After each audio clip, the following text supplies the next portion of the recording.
My Jewish identity has always been wrapped up in the idea that Jews work for social justice. I went on my first march, I think I was 2 weeks old.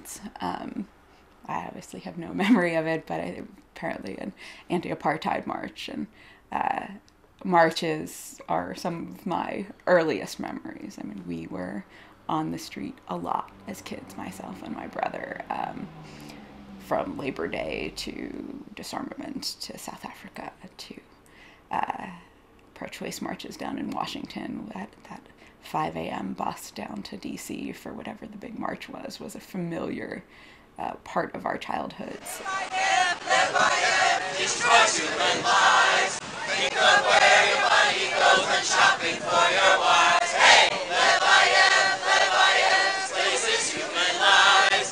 Think of where your money goes when shopping for your wives. Explain, Katie, these protests, why you're focusing on Leviev.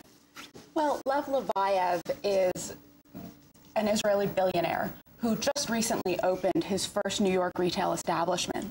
And after Palestinians who've been struggling nonviolently against the wall and against the seizure of their land in places like Jayus and Bilin pointed Lev Leviev and Shia Boimelgreen out as they had become aware that these two individuals were people who were responsible for the destruction of their communities, the seizure of their land, the impoverishment of their people.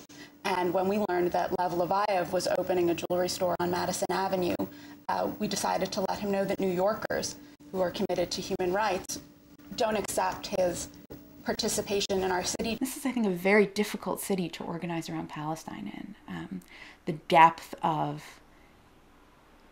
history of Jewish life in this city and the depth of political ties to Israel make the level of emotion and the level of make the difficulty of a dialogue really intense. And I think there certainly is discouragement, but these movements don't happen quickly. And I think one of the interesting things about the boycott movement is that it looks back to South Africa, where the boycott movement lasted decades. So it's not really fair for me to say, well, we're not getting anywhere, maybe I should move on to some other issue, because that might be easier, because that's not an acceptable way to fight for justice.